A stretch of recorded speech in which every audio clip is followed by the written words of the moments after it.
Okay, perhaps you wondered why I just stepped away from the desk. If you're watching, I'll get into my intro in a second. I stepped away from the desk because Demi, the studio cat, just scared the living crap out of me by rubbing around my legs. I almost never wear pants, I wear shorts. And it's a dark room in here, and the next thing I know, there's something rubbing around my legs, and I just about had a heart attack. Okay, so I had to go let the cat out. Now, ladies and gentlemen, boys and girls, children of all ages, welcome to the bloviating Zeppelin Berserk Bobcat Saloon radio show, live and direct right here on the SHR Media Network. You got a belly up to the bar. We kept your seat. It's great to see you back.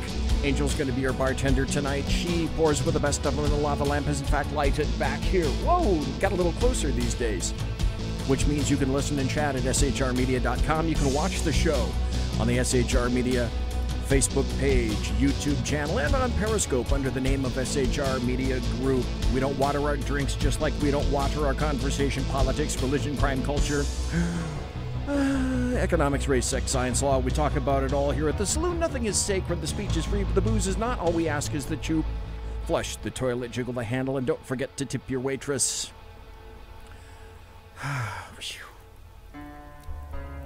Okay, I don't know. I'm going to have to replay this because I don't know what my face reaction was when all of a sudden there's a cat around my ankles on my bare skin.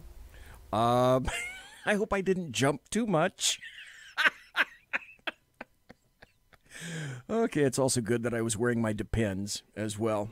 Hey, moving right along. I've got a packed show tonight. We've got happy stories, we've got news updates, and I'm going to go into an in-depth analysis because of all the crazy things that are going on about President Trump's post-midterm press conference from yesterday. Now, today's Thursday. It is November the 8th, the year of our Lord 2018, and it's just 2 days after the midterms. Well, yesterday, President Trump had a massive news conference, and it went on literally for 90 minutes. And I have to tell you that it was probably some of the most dynamic, disturbing, and illustrative 90 minutes. And if I can get away with playing it, I'm going to play the whole damn thing because there's so much in there that people need to hear and know about in terms of what's coming on down the line. Already, I got to say welcome to Mike in chat, Mary Brockman in chat, Alan Thomas in chat. Welcome, Alan. One viewer. Just spent the past weekend with Alan Thomas as well, I should say. We went to the ParaQuest Paranormal Conference where he had a speakership there this past weekend. That was in Jackson, California, up in the Motherlode country. And we both stayed up there, had a lot of dinners and breakfasts together, went stomping around in some motels in the old Amador, Maine jail, looking for ghosties and things like that. Had a great time, an absolutely fabulous great time. So, Alan, it's great to see you in chat. I'm going to start out immediately with, here's a story, and this is by Kurt Schlichter. And for those people who are thinking that whatever happened this past Tuesday was bad, I'm here to disabuse you of that thought. And it's my job these days to generally make sure that you are completely understanding the fact that we have not lost control. There are many, many other things that the GOP and conservatives like me could have done and done better, and there are reasons why these things occurred. But in the course of the next couple of weeks, and the next couple of days, and the next couple of shows, we'll get into many of the details about that. But one of the reasons that I was motivated to play the press conference a little bit later on today, after I go through some stories, happy stories, etc., and also the news article by Kurt Schlichter that I'm prepping right now, is that this is a forecast of what's to come.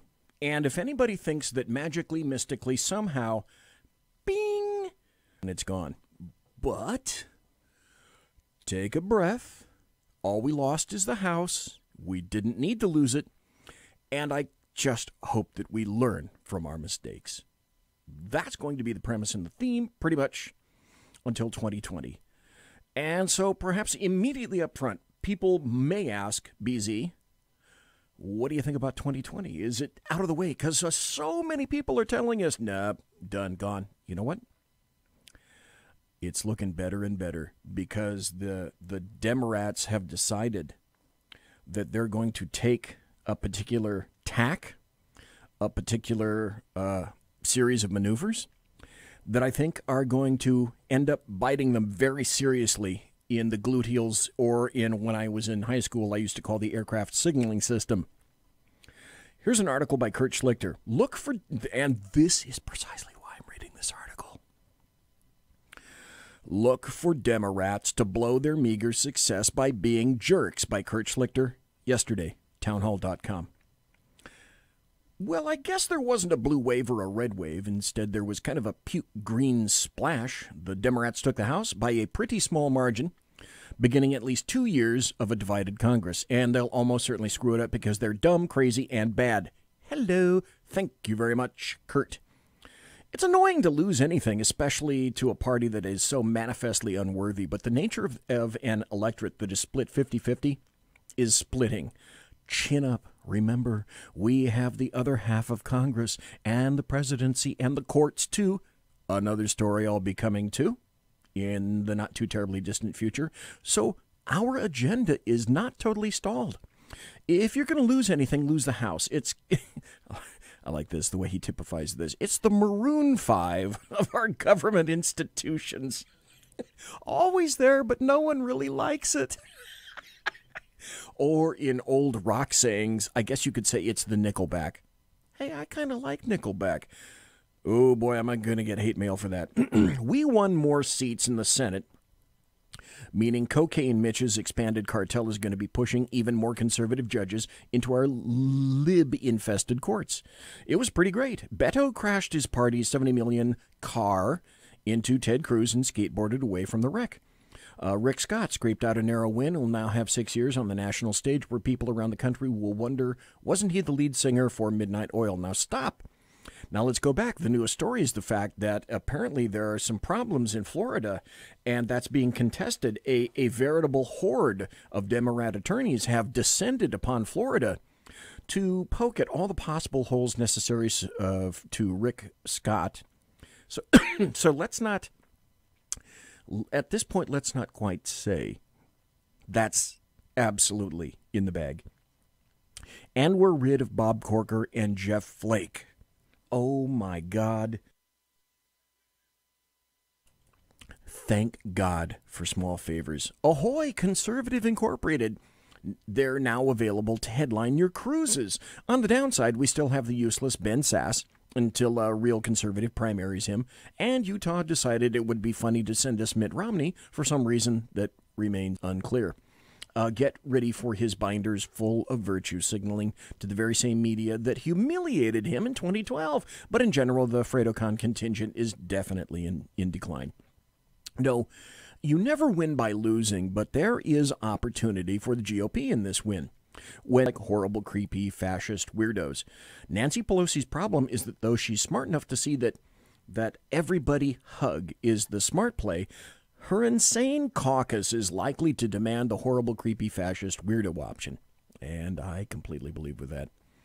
Pelosi outlined the foundations of a bipartisan charade in her odd victory speech with the clown car crew that'll make up the new House leadership Tuesday night.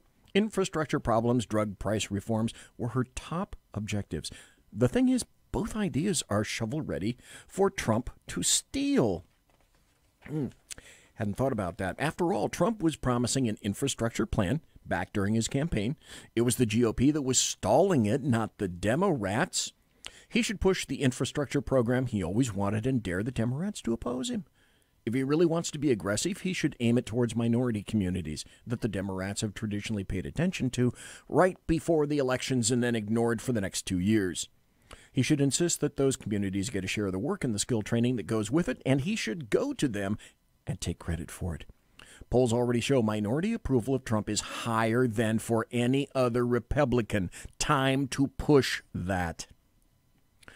And Trump has no lingering attachment to conservative doctrine that would stop him from brutalizing Big Pharma for its drug price shenanigans. The giant drug companies still manage to exploit Republicans who defend them with talk of, like free markets and stuff. When it comes to these corporations, the question marks are appropriate. So Big Pharma pushed Obamacare down our throats and has been paying off the GOP suckers to do its dirty work for them for decades because of capitalism. But if they're monopolies and scams or capitalism, hey, get us some Shea T-shirts. Because even the Republican mainstream is getting tired of water carrying for the pill pushers. Check this. Oh, Whiskey Dale, good to see you. Welcome. And also to one viewer who will not be unmasked because we don't do that in this show.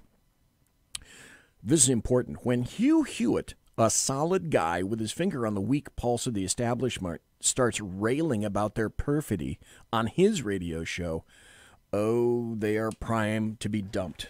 Remember how Bill Clinton triangulated after the 1994 election? That's the model. As Kurt Schlichter's new book, Militant Normals, explains, normal Americans are not bound by ideology. They're mad at being shafted. And when they see Canadians paying a fraction of what it costs for their Humira, they get a little ticked. One of the nice things about the Trump era is that we now are woke to the fact that big corporations are not necessarily paragons of capitalism, but kind of like socialists dressed up as capitalists to complete the grift. Trump won't hesitate for a second to join the Dems in neutering the drug companies' ability to do what they've been doing to us for years. BZ aside, yeah, that's called populism. Now, the smart move for the Democrats is to go along and rack up accomplishments because these purple districts that just elected Democrats want to see some kind of progress.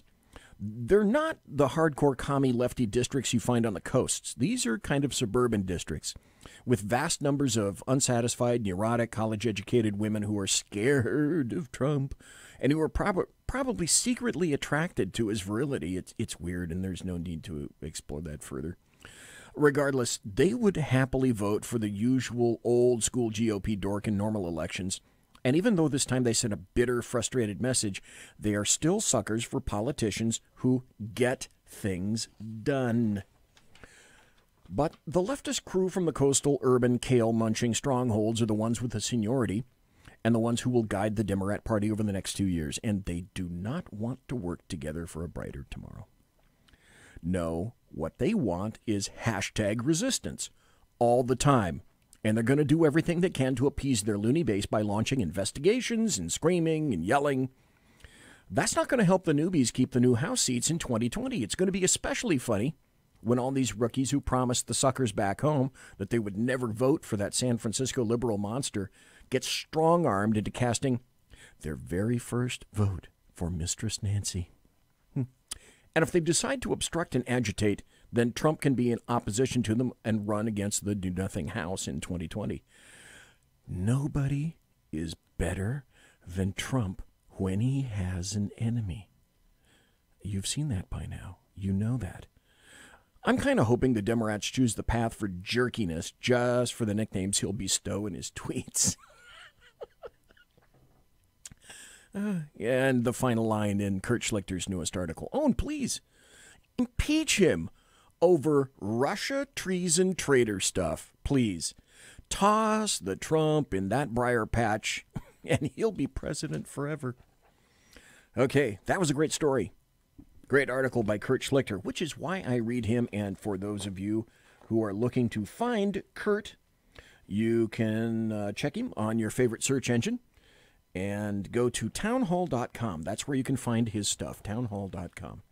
Love me some Kurt Schlichter. Want to get him back on the show. When I had him here, I think I've discovered that there are two speeds for Kurt Schlichter.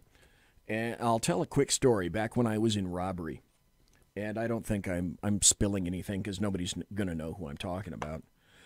But my partner in robbery, when I was in detectives, that was one of the places I was, in this goes back to 1994, 1995, right around in there.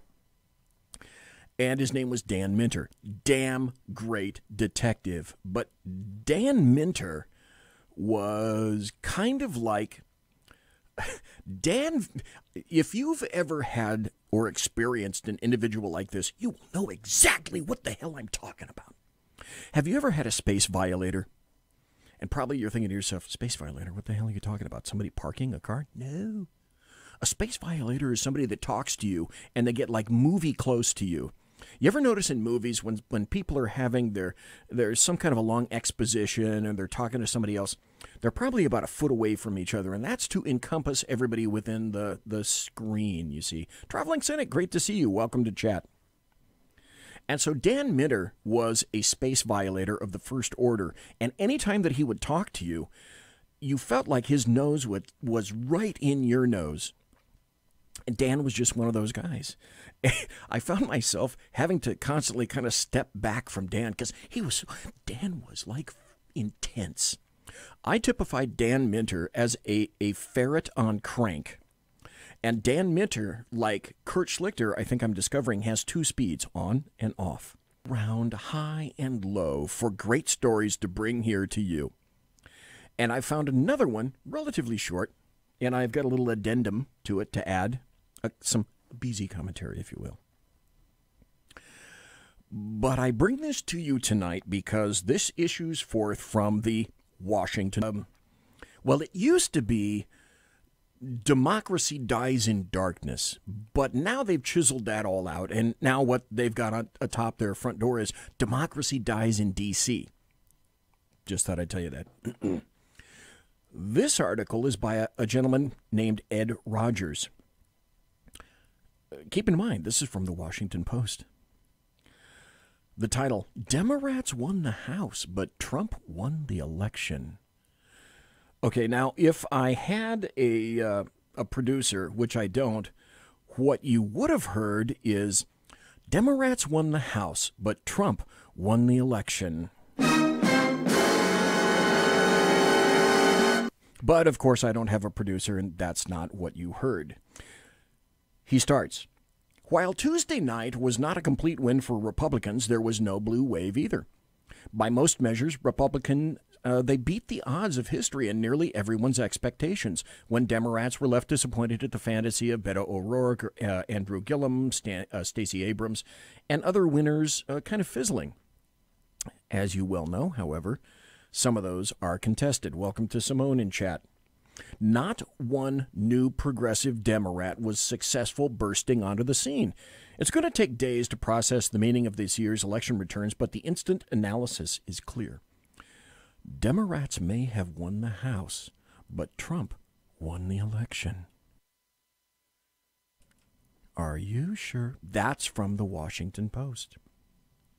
As I always say in politics, what is supposed to happen tends to happen. I, the writer, Ed Rogers, predicted in August that the Democrats would take the House, but that alone was not enough for most Democrats.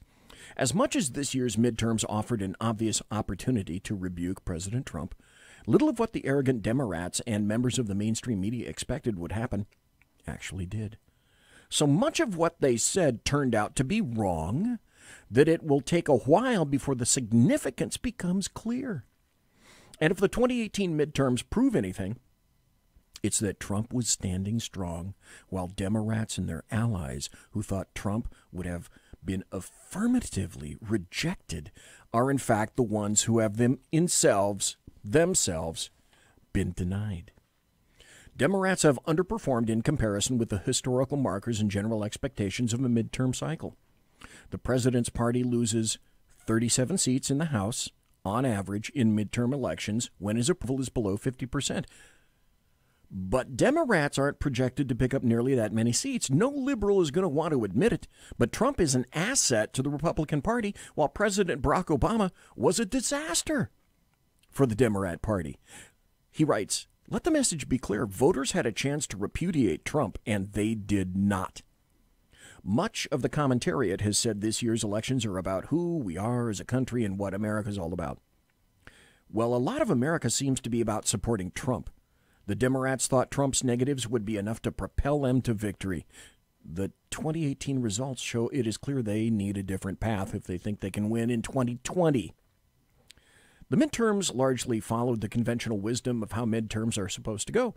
The president's party lost some seats, but by and large what happened was far from the blue wave rebuke that Democrats and their allies in the media said was going to happen. So if the midterms were supposed to be bad for the GOP, and all eyes were on Trump this year, the big question is whether anything about Tuesday night's results supports the idea that Trump was a weight on Republican candidates. Is Trumpism a political blight on the Republican Party? The answer, again, I remind you, this is from the Washington Post. The answer is that Trumpism is a net plus. What that says about the GOP in America is unclear, but for purposes of the 2018 midterms, Trump's a winner. Trump and his allies have an appeal that the elites in New York and Hollywood cannot dismiss or easily combat. All the 2018 Democrat heartthrobs lost. That's got to sap the enthusiasm of the resistance. For the most part, when voters had to decide, the angry left was rejected and Trump was rewarded. Let that sink into your brain-housing group. Just for a little bit. This is only 2 days after the midterms. The GOP gained, I think it was 5 seats in the Senate. And we had, I'll get to this a little bit later, as to the major reason that I think that we lost the House. There are a number of reasons. But I got to tell you this, because I heard this yesterday, I believe. This is a little bit of an addendum to that story. Okay, I happened to hear a bunch of Democrats on television, and they were moaning about Tuesday's election results, insisting, that there was unfairness, rampant unfairness, because the GOP not only kept the Senate, but added seats to the Senate.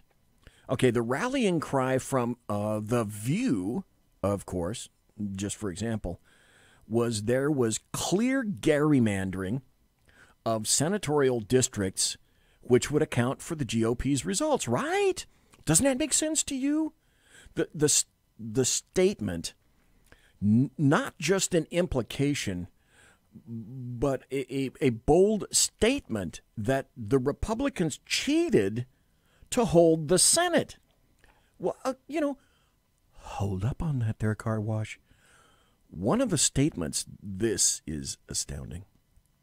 One of the statements, and by the way, about a paragraph ago, I should have said a word to you that everybody in chat and everybody listening and everybody in podcast, when I said this sentence, everybody should have been saying to themselves, are you fucking kidding me?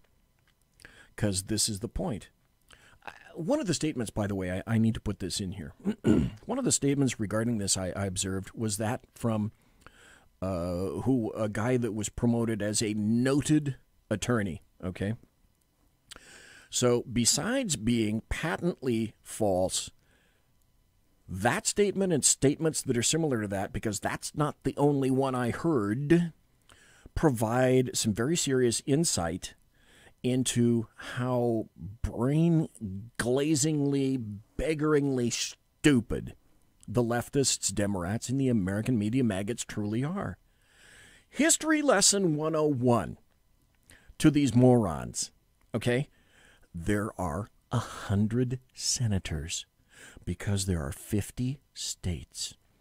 2 senators from each state. there are 435 Congress critters. Senators are elected every 6 years. They cycle, okay, so you only vote for one senator in an election.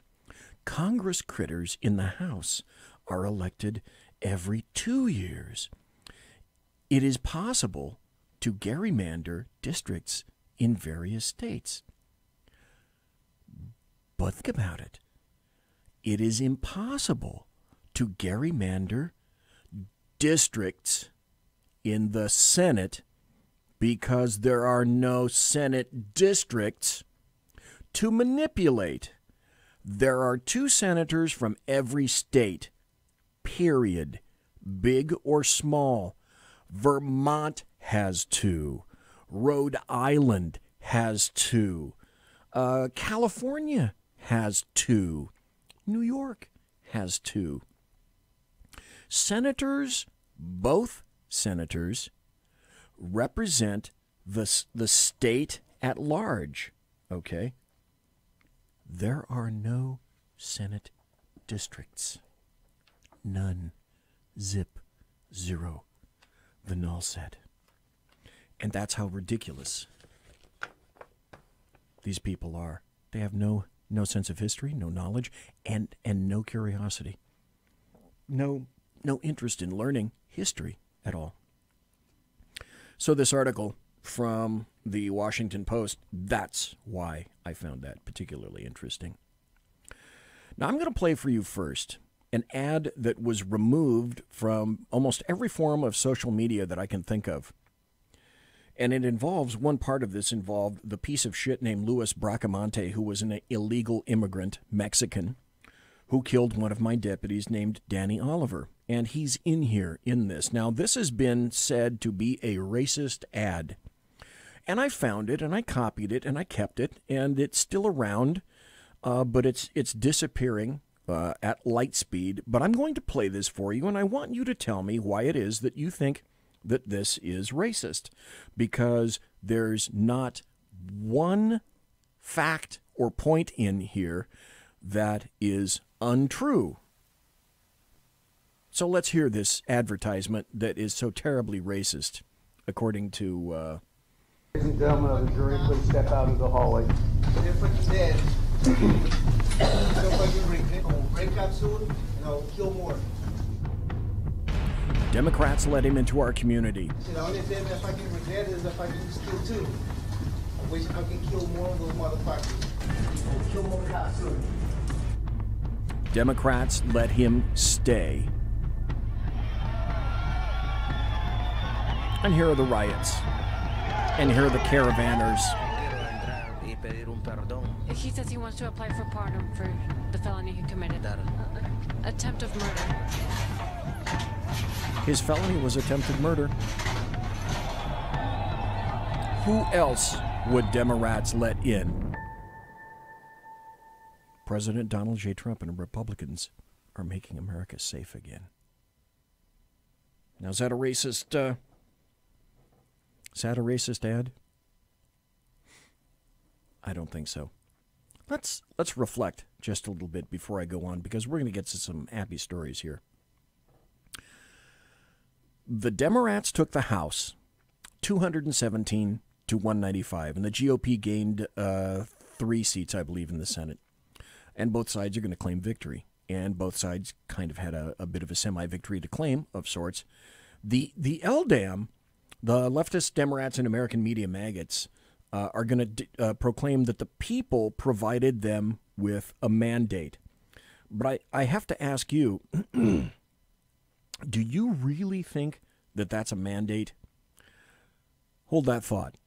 We'll be right back. Radio Network at Spreaker, YouTube, and iTunes for a different perspective weekly on the Unpleasant Blind Guy. And catch me on Jeff Mitchell's EDL Radio on blogtalkradio.com. There's no surrender ever. Because truth is not always pleasant.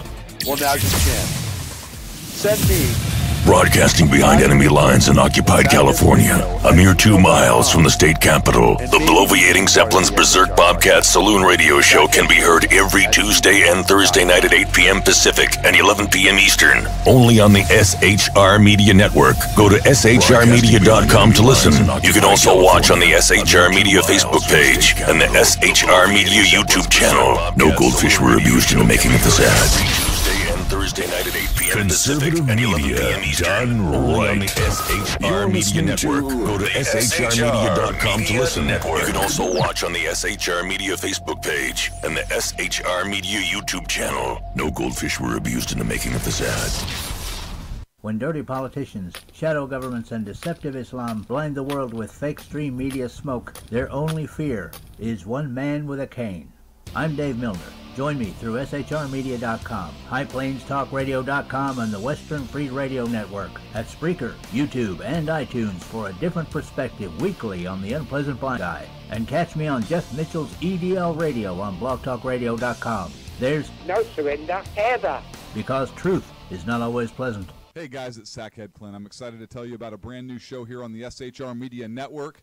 I'm teaming up with the one and only all-powerful, the bloviating Zeppelin, sitting here to my left, bringing to you a fresh new show here on the network. It's Against Tyranny, and we'll be picking up where the Sackheads left off. Excited to be with you, sir. Sackheads Against Tyranny. We're going to chat. We're going to chat Wednesday nights. SHAT. Sackheads Against Tyranny. Wednesday night, 11 p.m. Oh, it's the same time, right? 11 p.m. Eastern, 8 p.m. Pacific. Same sack time, same sack channel. Yeah. SHRmedia.com. See what I did there? It's your business diva here, Melanie Collette. I am inviting you to a front row seat as I discuss some of the most intriguing details of wealth and finance with today's movers and shakers in the world of business. Listen in and discover financial truths on a global, domestic, and household scale. Uncover topics that will impact your wallet today and in the future. Money Talk with Melanie airs Monday through Friday, 5 p.m. East, 2 p.m. West, right here on SHR Media and High Plains Pundit Talk Radio. You can't afford to miss it. Human by race, Christian by faith, American by nationality, and conservative by choice. Reverend Ralph J. Chittum Sr. is the right guy on SHR Media from 8:05 to 9 p.m. Monday through Friday. And if on the rare occasion I am ever wrong, I will still always be right. The right guy on SHR Media. Hey, this is Michael Wright. And I'm Shannon Wright. Join us for The Right Way with Shannon and Mike, Monday through Thursday from 7 to 9 a.m. right here on SHR Media. Monday through Thursday, 7 to 9 a.m. here on shrmedia.com. Hey, BZ. So the plan's working. You got rid of Sacco. Sean is now stepping away. I never even saw him. And I know, and insidious. You know, we talked about this for, for the last 3 years, and finally coming to fruition. You know I'm still in the room, right? It's almost like he's here still. Did you hear that? Yeah, it's kind of... It's amazing. It's kind of at you. It's kind of eerie. Kind of a poltergeist. Like a poltergeisty thing. Yeah, Sackheads Against Tyranny. You're listening to the SHR Media Network. Play a little jaunty, jaunty tune. Play a little jaunty tune for me. Yeah.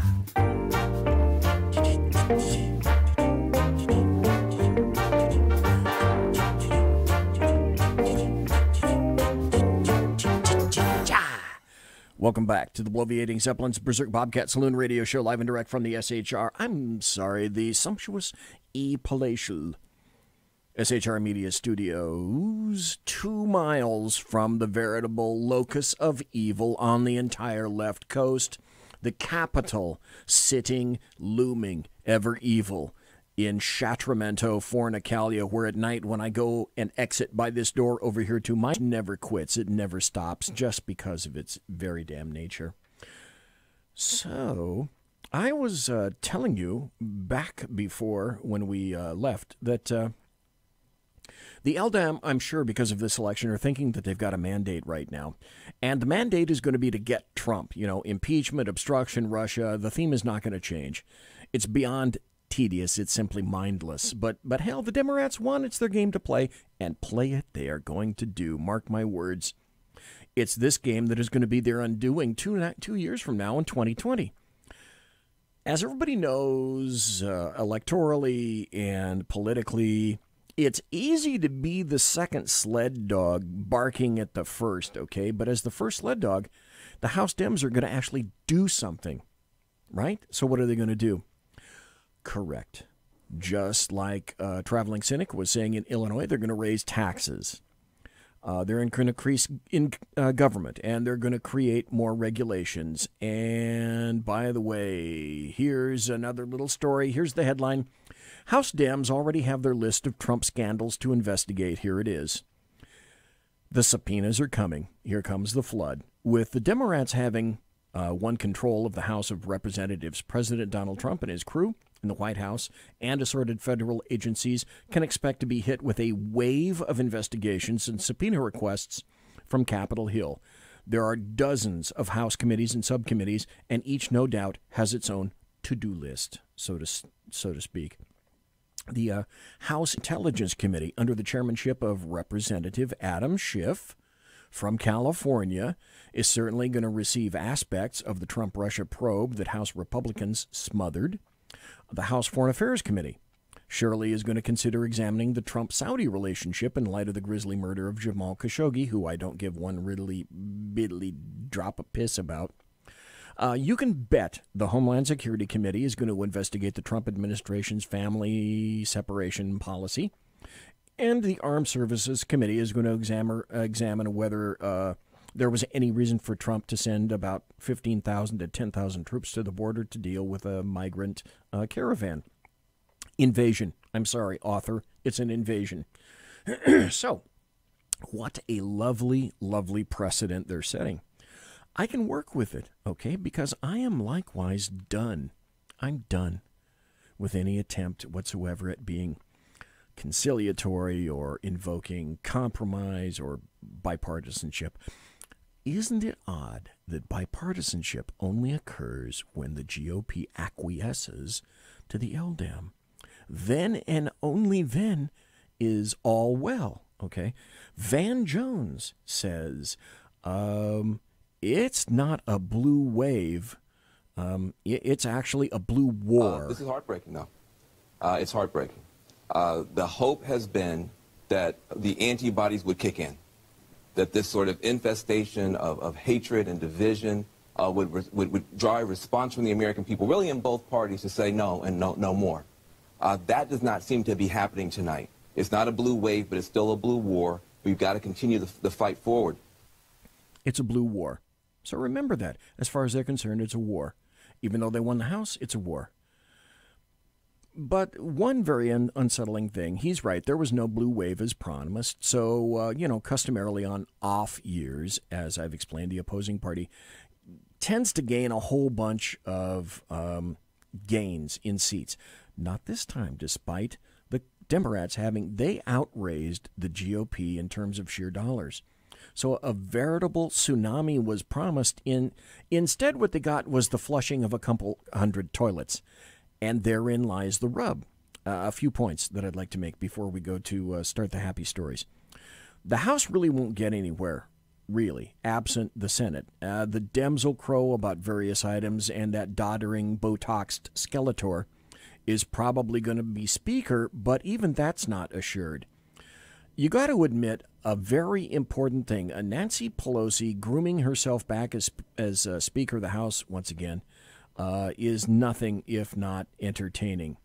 And here's some of the best of Pelosi speak in about a minute and a half. She's incoherent. She's confused. What an eventful morning has been. Really one that marks a transformative moment when President Bush left office. The deficit was at $1.4 trillion. $1.4 trillion. So you're talking about an enormous amount of money, that the national debt had increased by an enormous amount. The debt was $1.4 billion in terms of the deficit. She just said trillion. And you saw the pie chart. This is about the American people and how policy here affects them. Okay, there's a lot more to that. But here's what's going to happen is the Democrats are going to sit on all sorts of committees, and what they're going to do is they're going to yell at traffic. And then they're going to end up staring at the sun for a couple of hours a day, clutching their conscience, still have googly eyes. Damn, they creep me out. But you got to make no mistake. My purpose has not changed, nor will it. I exist, I got to tell you, for emphasis. I exist as pushback for the countless hours that exist in the day where the LDAM do nothing but confiscate your eyeballs and your eardrums and stuff falsehoods into every orifice that you possess. They try to inject you with all sorts of kind of like soothing, lathered amounts of free cheese in hopes of acquiring your vote via your naivete. That happens all the time. So let's be plain. By people's ignorance. The racist Democrats, they have no use for you cultured brown people. Blacks, Hispanics, you've been proven to be unreliable in Democrat eyes. You're either a useful tool or you're an obstacle. So American blacks and Hispanics are going to continue to be obstacles. Illegal immigrants of all stripes are the next big thing in terms of a good groomed Democrat, what I call a monolithic voting bloc. But here are some very important things. Sort of a love letter from me to the Democrats. Number one, Donald Trump is still president. Number two, we control the Senate. Not just a wee bit, but bigly, okay? Bigly. Number three, your control of the House means roughly nothing. And number four, if in doubt, see number 1, 2, and 3 that I just delineated right there. So, I think at this point, quarter till roughly, yeah, you know what? I think it's time for this. It's time for happy stories and good times. Here's one. This is from the Washington Times. The feds announced new policy to limit asylum claims ahead of the caravan. This is grand. The administration announced a new policy last Thursday giving President Trump power to block asylum claims from the migrant caravan and other illegal immigrants who plan to jump the U.S.-Mexico border. Mr. Trump is expected to issue a proclamation flexing his national security powers and triggering the new policy, which will then allow Homeland Security to refuse to accept asylum claims unless people come through official border crossings, which is something that they should have done quite some time ago. But wait, what does BZ say? Oh, that's right. There's more. I've had him on the show before. He was here on our Wednesday night show with regard to the election. This is from lidblog.com. And Jeff, I'm prompting your show, and I'm prompting your page, lidblog.com. This is a happy story. Yes. The White House did, in fact, pull Jim Acosta's press credentials. It finally happened. After 2 years of whiny questions and insisting that he be the subject of his own stories, the White House on Wednesday pulled press credentials from CNN's Jim Acosta after he argued with the president over whose opinion was correct, refused to hand over the mic to the next reporter, and pushed away the arm of the White House intern who tried to take the microphone at the president's direction. That is a happy story. Then there's this, again from lidblog.com. Hey, most Americans, including most Hispanics, want the migrant caravans stopped. Wow, the Zogby poll is usually way left-wing, but in this case they published a poll showing that Americans are behind the president on the issue of the migrant caravan. The latest survey by Zogby Analytics finds that 51% of Hispanics and 57% of all Americans back President Trump's policy of preventing the migrant invaders, which is accurate, thank you, Jeff Dunitz, from entering our southern border. I think that's a happy story as well. Here's another one. We've known, I believe, that this shoe was going to drop for a while, and there had been rumors that, after the midterms, well, it came to fruition.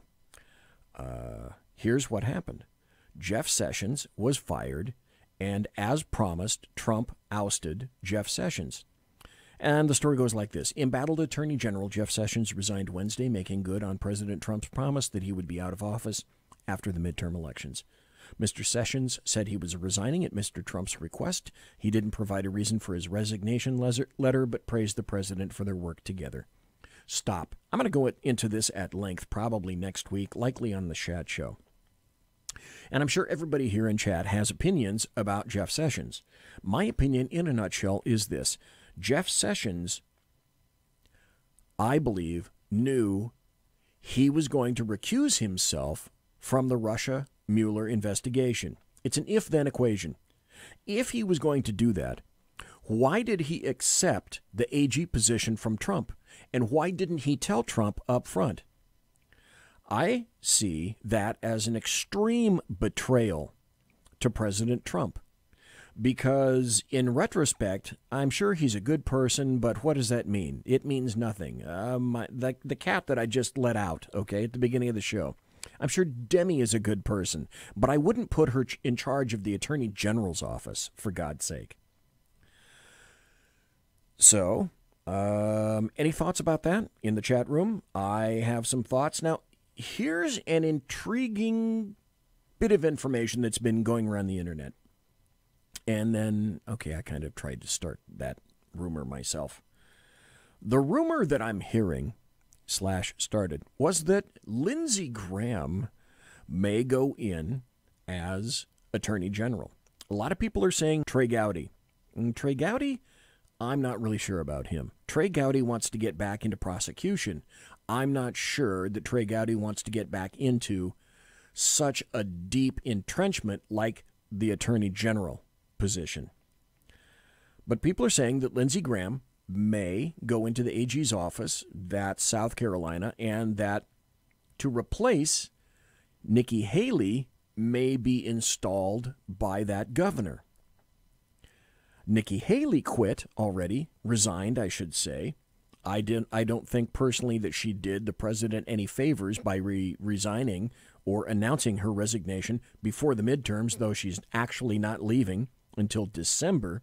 So that to me brought up some very serious issues. So I'm wondering, and I bet you are too, who do you think is going to replace the AG? Like I say, the current shindig right now going around is that it might be Lindsey Graham. I'm not completely sure about that. Here's another article. I may have crowed about this earlier, but I'm going to crow about it again because this definitely falls into the category of a happy story. Trump has set a record for appointing the most federal appeals judges in his first 2 years. To me, that is a definite happy story. President Trump smashing the record for appointing judges to the powerful federal appeals court with 29 picks confirmed, helping put his stamp on the judiciary well beyond the Supreme Court. Yes, I am a great, masterful supporter of the Supreme Court. And probably many of you today are fully cognizant of what happened to RBG. Ruth Bader Ginsburg fell down in her office and broke 3 ribs. And I still think that if it's not her, there's going to be some other kind of resignation on SCOTUS prior to 2020. And if you thought that there was a fight for Kavanaugh, oh, you have not seen a fight if, in fact, a third vacuum appears. There's going to be a fight. There's going to be a fight like you haven't seen before. I don't know if you guys know about Blexit or have heard about Blexit. That's basically blacks exiting the Democrats.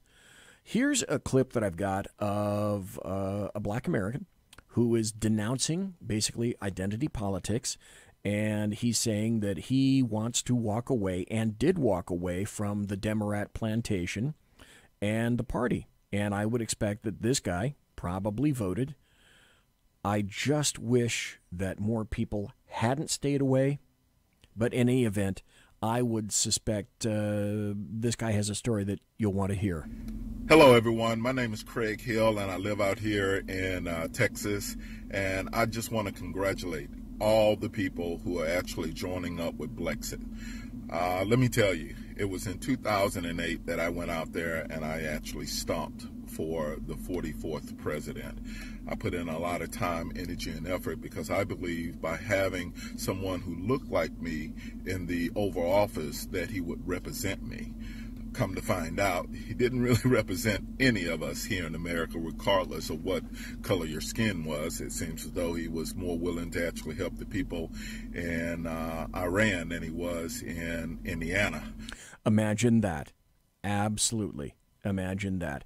Then here's Samantha Bee, who is saying that, and for those of you who don't know who Samantha Bee is, I'm not going to tell you, but basically she's saying this: if you use the terms now, because she's a leftist, if you use the terms like coastal elites or globalists or Hollywood liberals or George Soros, you are using anti-Semitic dog whistles. Dog whistles. Reacted to the shooting by condemning anti-Semitism. Always nice when we can agree that some hate crimes are bad. But the truth is, the Republican Party tolerates anti-Semitism and benefits from it. Mainstream conservatives would never say anything negative about Jewish people outright, but there are other words they use, like coastal elites, globalists, Hollywood liberals, or John Leibowitz. And currently, the biggest, loudest dog whistle is George Soros.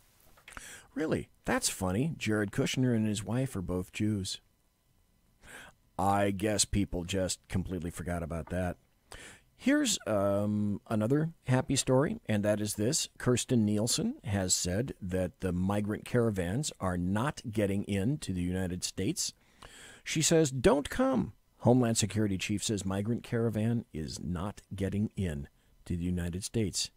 She said on Sunday the migrant caravan marching through Mexico is not going to get in. There's a legal way to get into this country. Those who choose to enter legally, they're going to be stopped. I consider that to be a happy story as well. And then there's this from the New York Post. The migrant caravan is just making our borders stronger. I find this very interesting. The activists behind the latest migrant caravan dream of dissolving national frontiers, but all they're doing is hardening existing borders, and the hearts and minds of Americans fed up with such stunts and the worldview that inspires them. And again, this is from the New York Post. The sight of more than 7,000, easily 7,000, mostly Hondurans and Guatemalans trekking across southern Mexico en route to the U.S. is sure to rouse the GOP base, which is why most Democrats they're keeping mum from the midterms on. The images also lend credence to heartland anxieties about organized system. Another good story, a positive story, a happy story. As the caravan approaches, Trump is warning that he's going to cut aid to Guatemala, Honduras, and El Salvador. And to that I reply, yeah, great.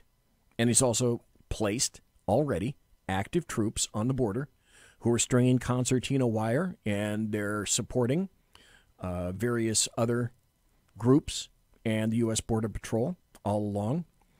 Trump is also considering a plan to bar entry of all migrants at the U.S. border.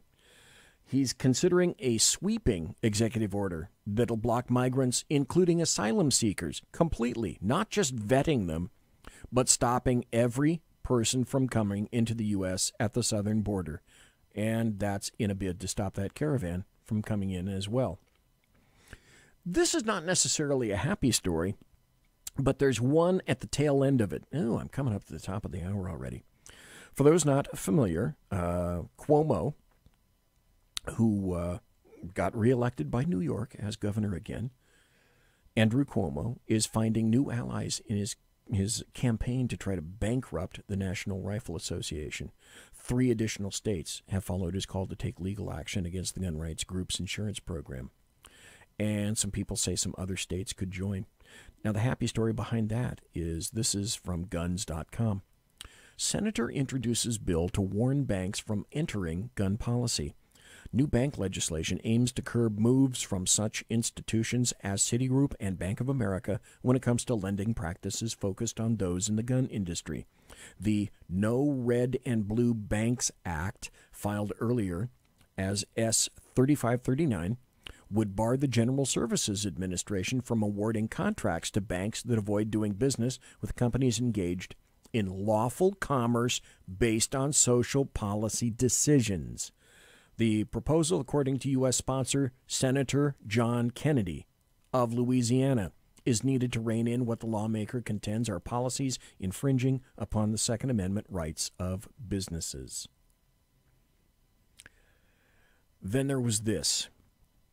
Completely despicable. This is from the Washington Post. This occurred last night. They were threatening me and my family. Tucker Carlson, a host on Fox News, his home was targeted by protesters. Now, they have since taken this off. Since I brought the story up, this was available on YouTube. I haven't played it before the show. I'm going to see if this audio cut is still available. That may be removed as well, because various other elements were telling me, yeah, it's gone.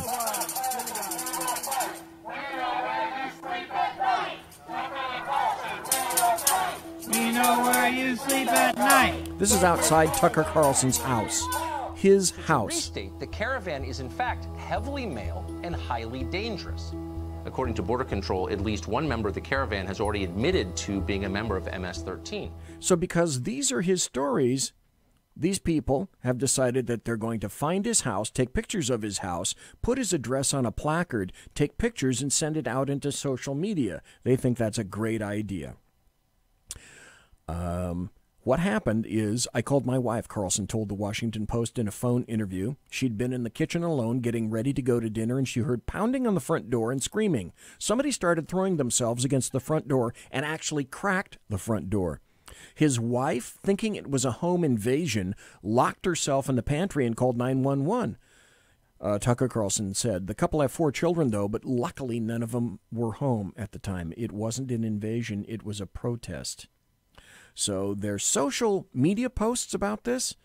Those Antifa leftists, oh, isn't that funny that all those social media posts by Smash Racism DC, it's a local Antifa organization whose members have decided it's a great idea to go trash other people's homes. Oh, and they spray painted his drive.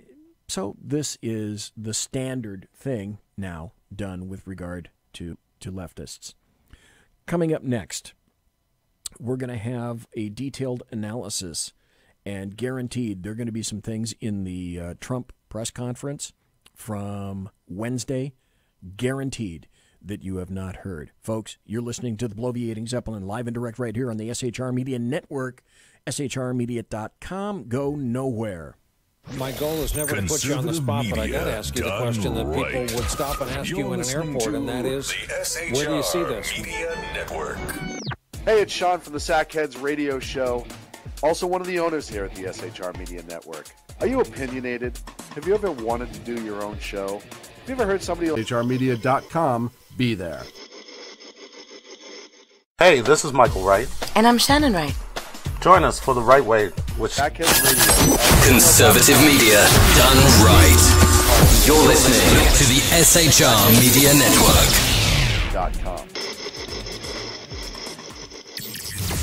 This is Sackhead Sean. And this is Sackhead Broadcasting beyond enemy lines Join in us for a occupied very California. important SHR A mere Media 2 miles special from the state report, capital, election night, the bloviating Shannon and Mike, Monday through Thursday, from 7 to 9 a.m., right here on SHR Media.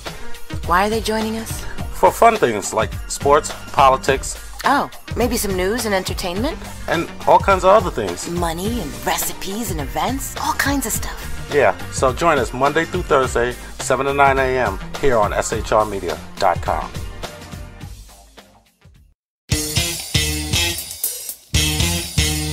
From a public locker inside a dilapidated Long Island rail station comes a show designed to piss off liberals using truth, facts, and ridicule. The Lid Radio Show, featuring the conservative voice from the People's Republic. At Lid Radio, we fight for the truth, justice, and a good kosher T-bone. If you don't listen, Hillary Clinton might sneak into your bedroom in her housecoat late at night and blame you for her election loss. It's the Lid Radio Show with Jeff Dunitz.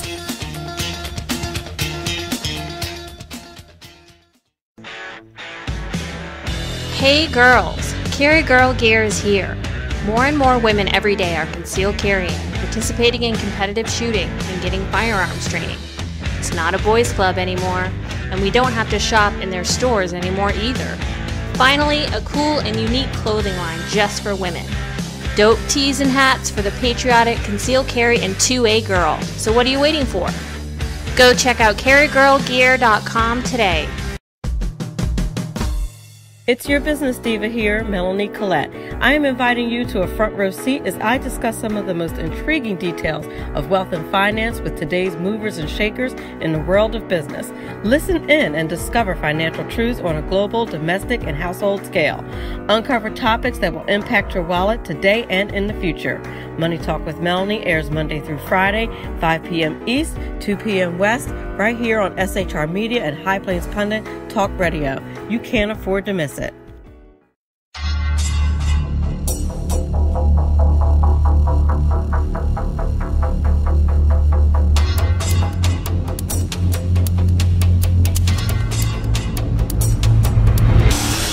The new show on the SHR Media Network, Sackheads Against Tyranny. On shrmedia.com. Go there quick like a bunny, 11 p.m. Eastern, 8 p.m. Pacific, every Wednesday. Live and direct on the SHR Media Network. shrmedia.com. Be there.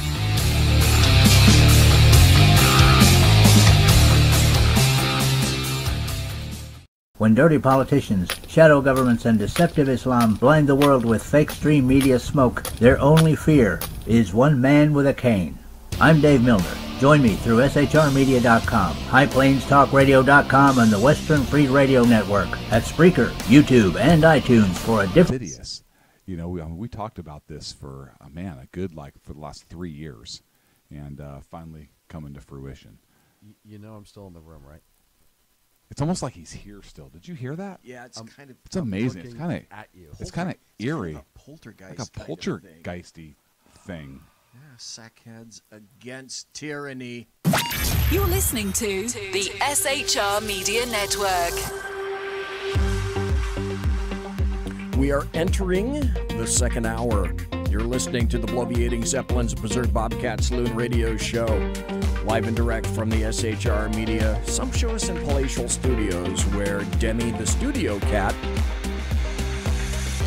scared the beginning of the show, which is why if you watch this in retrospect after I've completed tonight, go to the very beginning of the show where just as the music starts, BZ gets up and leaves, and you can't see it, but I go, and all of a sudden the next thing I find, there's something ringing around my legs. I wasn't anticipating that, and luckily I was wearing Depends at the time.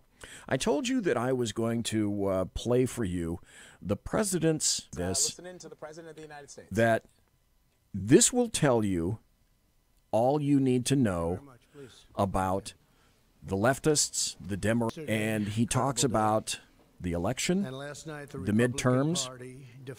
The place was packed with reporters, and all they did was live to give him absolute hell. It's from this particular press conference that I'm playing that Jim Acosta from CNN had his press credentials at the White House temporarily suspended. Let's listen in. Dave, welcome. Thanks to coming in to chat. Coverage, to put it mildly, the media coverage set a new record and a new standard. We also had a staggering number of House retirements, so it's a little tough. These are seats that could have been held pretty easily. And okay, stop. This is a bone of contention with the American media maggots, and this is a perfect time for me to inject. What happened is this. 45 limp-wristed was a vacuum, and these squishes decided that by leaving, that was a great idea because as far as they were concerned, they saw the writing on the wall. And they weren't going to support President Trump. We could still have held the House today if 45 representatives under the GOP didn't decide that they were going to piss their pants and then leave because they didn't have the courage or the strength to fight for the GOP. We had newcomers going in, and a lot of them worked very hard, but it's very difficult when you have that many retirements. We held a large number of campaign rallies with large numbers of people going to everyone. To the best of my knowledge, we didn't have a vacant or an empty seat. I'm sure you would have reported it if you spotted one. Yeah. Including 30 rallies in the last 60 days. And we saw the candidates that I supported achieve tremendous success last night. As an example of the 11 candidates we campaigned with during the last week. Listen to this. This is a truism. 9 won last night. This vigorous campaigning stopped the blue wave that they talked about. I don't know if there ever was such a thing, but could have been. If we didn't do the campaigning, probably there could have been. And the history really will see what a good job we did in the final couple of weeks in terms of getting some tremendous people over the finish line. They really are tremendous people, but many of them were not known, but they will be known. This election marks the largest Senate gains for a president's party in a first midterm election since at least President Kennedy's in 1962. There have been only 4 midterm elections since 1934 in which a president's party has gained even a single Senate seat. So, stop right there. Was this a net loss for the GOP? No, I'm here to tell you this was a gain. The Senate has the power. Yes, the representative, the House, is the people's house, but it's all about checks and balances. Checks and balances. As of now, we picked up, it looks like 3. Could be 4. Perhaps it could be 2. But we picked up a lot. And most likely the number will be 3. You people probably know that better than I do at this point because you've looked at... I like that, you people. ...the more recent numbers. 55 is the largest number of Republican senators in the last 100 years. In the last 80... Stop. The greatest number of Republican senators in the last 100 years. Oh, under the guy with the dead orange cat on his head. Years, a sitting president's party has only gained a cumulative total of 8 Senate seats, averaging 1 per decade. So if we picked up 2, 3, or 4, that's a big percentage of that number. So in the last 80 years, you think of that, only 8 seats. In President Obama's first midterm election, he lost 6 Senate seats, including in the deep blue state of Massachusetts. Republicans captured at least 4 Senate seats held by Democrat incumbents. And these are tremendously talented, hardworking people that did this. Indiana, North Dakota, Florida, Missouri. We also won 2 open Senate seats in Tennessee. I want to congratulate our great champion who did such a great job in Tennessee, Marcia. And in Utah. And Arizona is looking very good, really very good. She's done a terrific job. That was a tough race, and she's done a fantastic job. In each of these open seats... By the way, in Arizona, that's still up. That's still up. That has not been settled. Democrats recruited very strong candidates with substantial fundraising and media support. We were getting bombarded with money on the other side.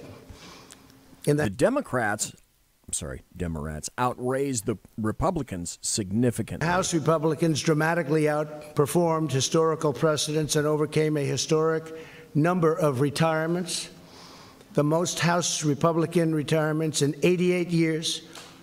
43 House Republicans retired. Now, I will say this, that in many cases they were chairmen of committees, And they left because they weren't chairman, because the Republicans have a rule for 6 years. And what that does is wonderful in one way. It lets people come through the system and become chairman. And another way, it drives people out. Because when they're a chairman, they don't want to go and not be a chairman.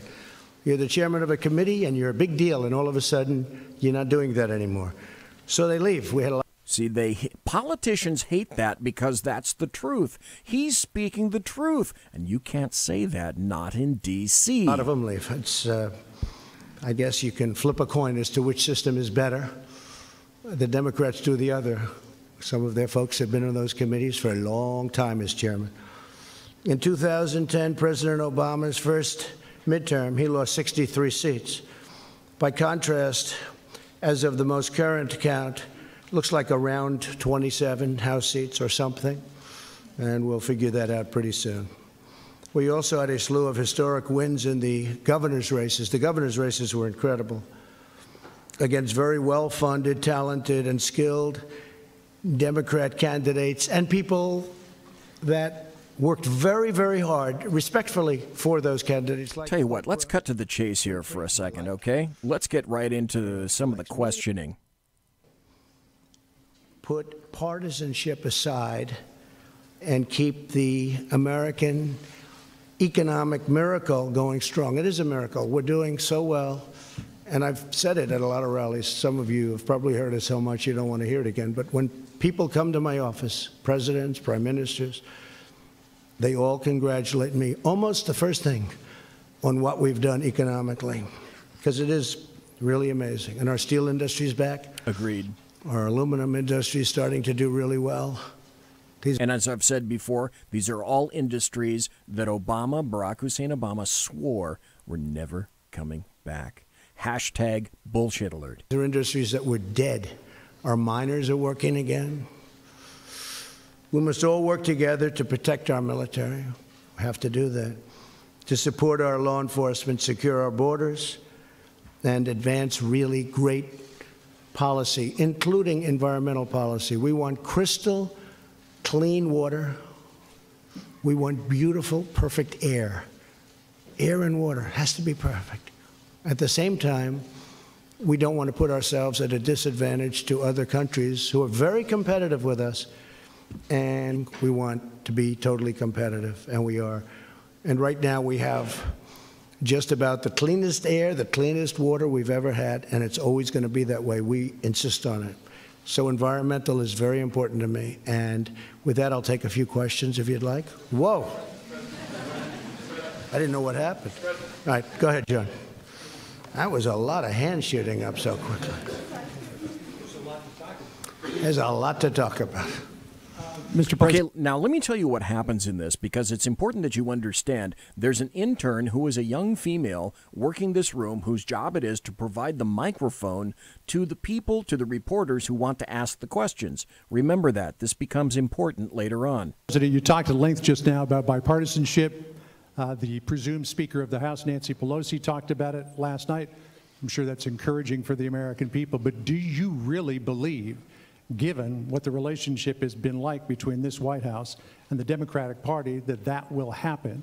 I think there's a good chance. I think there's a very good chance. If I could just finish, it will happen. Will you have to compromise on certain issues to the point where it could hurt you in 2020? And do you expect that when the Democrats take over the chairmanship of all these important committees, you're going to get hit with a blizzard of subpoenas on everything from the Russia investigation to your cell phone use to your tax returns? Ready? Then you're going to, if that happens, then we're going to do the same thing, and government comes to a halt. Listen to that. It's tit for tat with Trump. And I would blame them, because they now are going to be coming up with policy. They're the majority in the House. I expect that they will come up with some fantastic ideas that I can support on the environment, on so many different things, including prescription drug prices, which we've made a big dent in already. By the way, that was Fox News asking the first question. Including some of the things that we're working on for the vets. We've gotten choice approved. We've got a lot of things approved, but they have some other elements that we want. There are many things we can get along on without a lot of trouble, that we agree very much with them and they agree with us. I would like to see bipartisanship. I'd like to see unity. And I think we have a very good chance of, and maybe not on everything, but I think we have a very good chance of seeing that. Go ahead. One question on the lame duck, sir, and one on your cabinet. You toyed with the idea during the campaign of a shutdown before the midterms in order to secure border wall funding. Are you prepared to go on a shutdown strategy during the lame duck, since this might be your last best chance? Not necessarily. To secure that? Look, I speak to Democrats all the time. They agree that a wall is necessary. A wall is necessary. And as you know, we're building the wall. We've started, but we should build it at one time, not in chunks. But you want much more money, and you want much sooner. No, we need the money to build the wall, the whole wall, not pieces of it all over. And we are doing it. Now we have the military. Now we have other elements of a wall that are pretty nasty, to be honest with you, but it's nevertheless to get through it. But no, I'd like to. I have statements from every one of them. We have them saying we need the wall. I mean, they sound like me. Mm-hmm. But we do need it because we have people coming, and I'm not just talking about the caravans. We have people coming through our border that you physically can't put that many people. It's a 2,000-mile stretch. You can't put that many people along that stretch to guard it. And even if you did, tremendous fighting would ensue. So we need the wall. Many Democrats know we need the wall. And we're just going to have to see what happens. I mean, I will be fighting for it. They have done everything in their power to make sure. I got the military, $700 billion and $716 billion. The wall is a tiny, tiny fraction of the cost of that. But their whole agenda has been to try not giving me anything for the wall.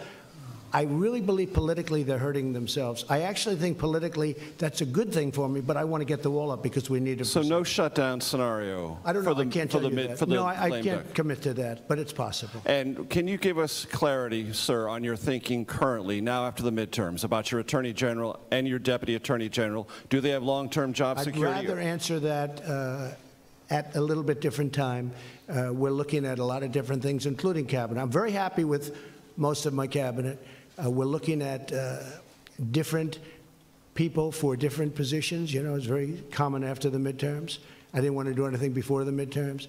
But I will tell you that, for the most part, I'm extremely happy with my cabinet. I think Mike Pompeo has fit in so beautifully. He's done an incredible job. How about your Interior Secretary?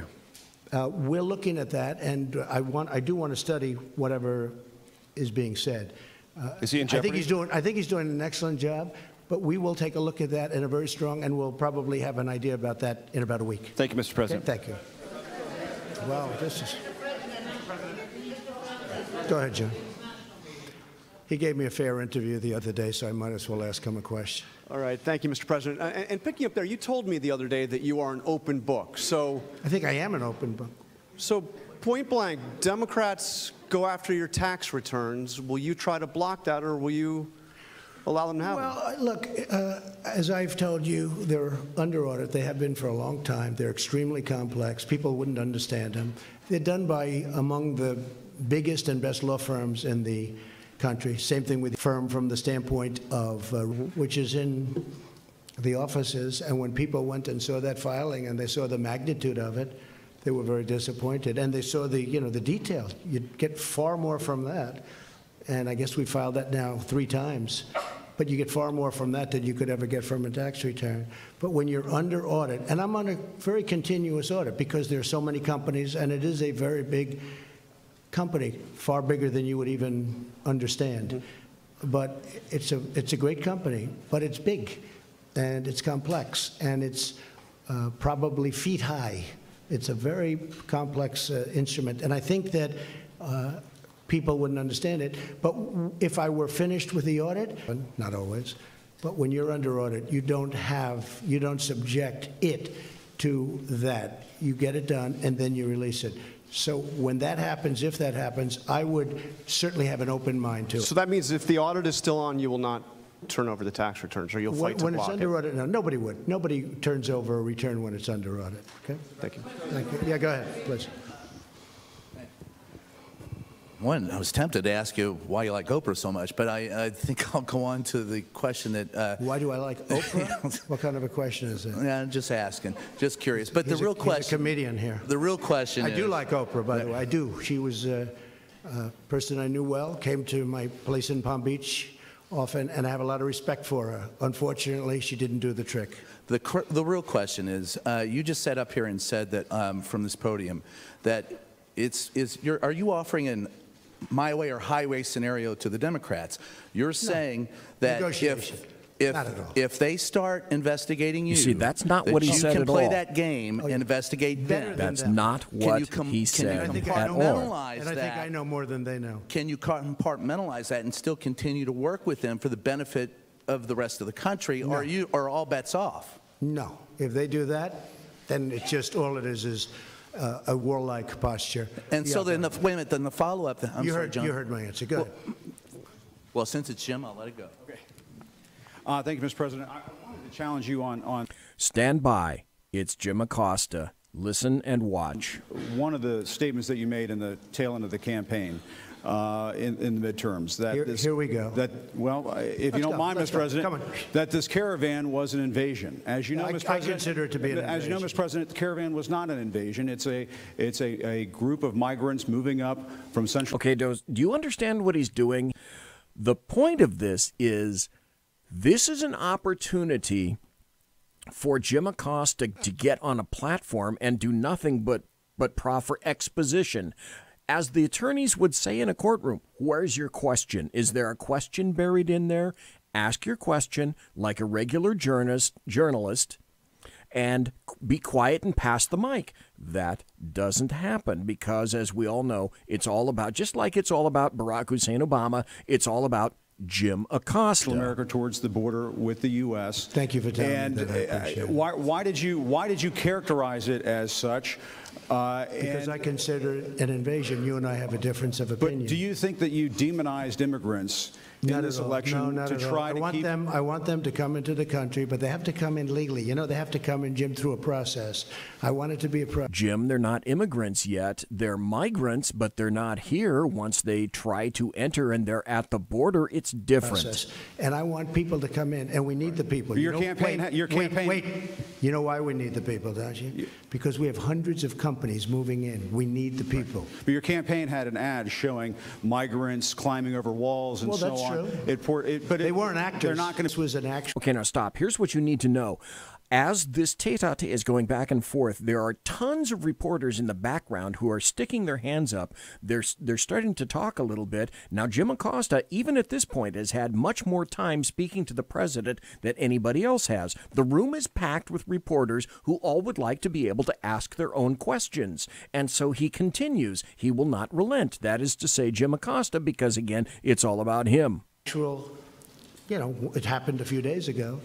And they're hundreds of miles away, though. They're hundreds and hundreds of miles away. That's not a question, Jim. That's a statement. You're there to proffer statements and not ask questions. Those are your opinions. You're not there to ask an opinion or to state an opinion. You're there to ask questions and get answers. Except, no, you're not. You're CNN's Jim Acosta. That's not an invasion. Honestly, I think you should let me run the country. You run CNN. Here we go. And if you did it well, here we go. Let me ask, if I may ask one other question, Mr. President. If I may ask one other question, are you worried? That's enough. That's enough. Mr. President, I was enough. going to ask one of the other folks. That's enough. Pardon me, ma'am.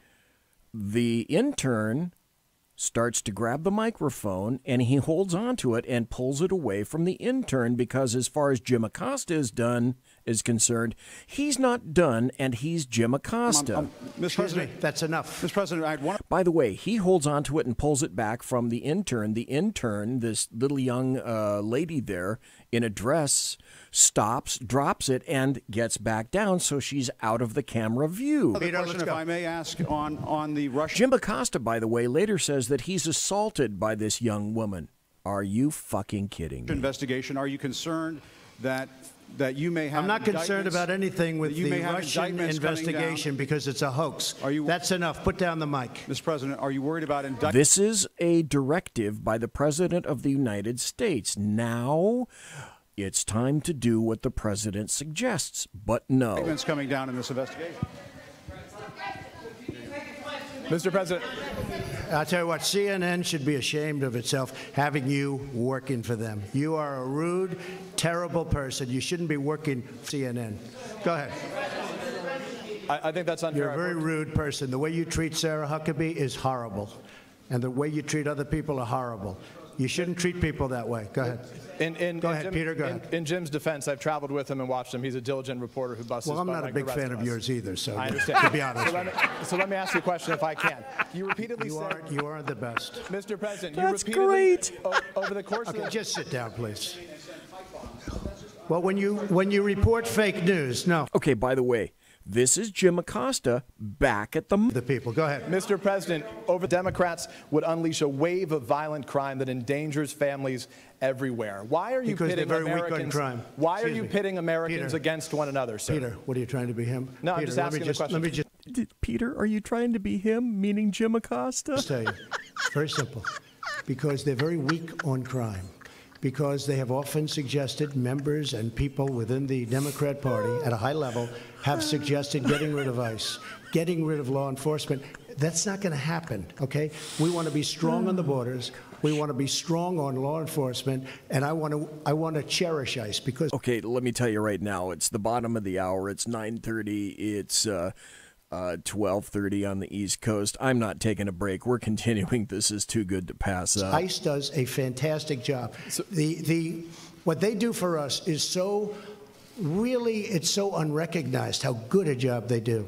So we want to take care of them, and we want to hold them very close because they do a good job. But the question, Okay, to be clear, though, the question, Thank you sir, very is much. why are you sit down? But the question, but you didn't answer my question. Just very simply, the question is, why are you pitting Americans against one another, sir? I'm not. Is that how you view citizens well, of this look, country? I'll tell you what. We won a lot of elections last night. We did very well last night. But in many ways, I think it's going to have. This is nothing but an assault on President Trump. Do you think that any one of these people, what you're seeing from President Trump, what you're hearing from President Trump, is the result of him being treated in this fashion for 2+ years, and he's a little tired of it. The lack of respect, the lack of civility, yeah, on the press. I think it's going to have a very positive impact. I watched NBC this morning. They didn't report it exactly correctly, but that's, that's the fact with NBC. Nothing I can do about that. But I want this country to have protection. We want security in our country. I want security, Peter. I mean, you maybe don't think it's so important. And I think when you don't have it, you are indeed unleashing crime. I feel that. You said you would sign an executive order on birthright citizenship. Are you still going to sign the executive order on birthright citizenship? You'll ask me that question a little bit later. Go ahead. Okay. Go ahead, Chair. Thank you, Mr. President. The investigation by the special counsel Robert Mueller has been going on since last spring. It's been over your head. It's been a long time. Yeah, it's been over your head, over Republicans' head, during the midterms as well. Is this an opportunity for you, Mr. President, to end that investigation? Would you consider removing Mr. Mueller from his position? I could have ended it any time I wanted. I didn't. And there was no collusion. There was no anything. I didn't. Okay, stop right here. Let me report something that you probably already intuit, but this is what President Trump knew at the time. He had the information that he was going to ask and demand the resignation of Jeff Sessions. He knew this. This is a press conference, and after being treated in this fashion, I'm sure the brainhousing group of President Trump was, you know what, I'm not making this announcement here. You guys don't deserve this. I'll make it later. But he already had that information, wasn't going to talk about it here. They went after hackers in Moscow. I don't know about that. They went after people with tax problems from years ago. They went after people with loans and other things. Had nothing to do with my campaign. This is a investigation where many, many millions of dollars has been spent, and there's no collusion. It was supposed to be on collusion. There's no collusion, and I think it's very bad for our country. I will tell you. I think it's a shame. And a poll came out today, by the way, from NBC, or at least I saw it on NBC, where a majority of the people do not agree with the Mueller investigation, or it wasn't approved. They have approval and disapproval, and it had a much higher disapproval. It should end, because it's very bad for our country. So if it's bad... And I'm not just talking about the tremendous expense. And the other thing is they should look at the other side also. They only look at one side. They're not looking at all of the things that came up during this investigation. They don't do that. They should also get people that can be fair, not 13 or 14 or 17. I call them the angry Democrats. They are angry people. And it's a very unfair thing for this country. It's a very, forget about unfair to me. It's very bad for our country. Okay. So, Mr. President, if it's Mr. President, just wait just a moment. If it's unfair to the country and it's costing millions of dollars, why don't you just give him the money? See, this is so patently unfair. All the rest of the reporters that are in there, and there's probably 50 to 60 of them, they're all wanting a chance at the microphone to at least ask one question. Yet none of these people are interested in relinquishing the microphone because, again, it's all about them. And as far as everyone else is concerned, all those other journalists, they can go to hell. Please, I've answered the question. Okay. Go ahead, take the. Well, I'll give you I will give you voter suppression. You just have to sit down, please. Sit down. I didn't call you. I didn't call you. I'll give you voter suppression. Take a look at the CNN. So some black chick gets up and starts screaming at him. She doesn't have the microphone, and he has to tell her to sit down when the microphone was given to somebody else. This is the kind of a press conference, and now you understand why he doesn't have these things on a daily basis. This isn't a press conference. This is essentially an all-out verbal assault on the president. And polls, how inaccurate they were. And none of these people would have treated Barack Hussein Obama in this fashion, not in the slightest. That's called voter suppression. Go ahead, please. Thank you, Mr. President. I'm not responding. I'm responding to... Excuse me. This is, again, this other black chick who thinks that it's incumbent upon her, even though another one of her reporters has the microphone, that she's much more important than anyone else in the room, including the guy with the microphone and including the President of the United States. I'm not responding to you. I'm talking to this gentleman. Would you please sit down? Excuse me. Would you please sit down? Please go ahead. Thank you, Mr. President. Now that the House of Representatives very hostile. has It's such a hostile media. It's yes, so it is. sad. Yes, it you is. You asked me about. No, you rudely interrupted him. This is the President of the United States having to treat the press like children. If they're going to act like children, which is what they're doing, then they should expect no more than to be treated in the fashion in which they're acting. Go ahead. Thank you, Mr. President. Do your demands remain the same to the United States Congress on immigration in exchange for a DACA fix, in exchange for an amnesty for 1.7 million? Are you willing to change any of those demands that you gave to Congress earlier? I think we could really do something having to do with DACA. And what really happened with DACA, we could have done some pretty good work on DACA, but a judge ruled that DACA was okay. Had the judge not ruled that way, I think we would have made a deal. And the Ninth did that today as well, again, buttressing that original ruling. Once the judge ruled that way, the Democrats didn't want to talk anymore. So we'll see how it works out at the Supreme Court. Do you still... Go ahead.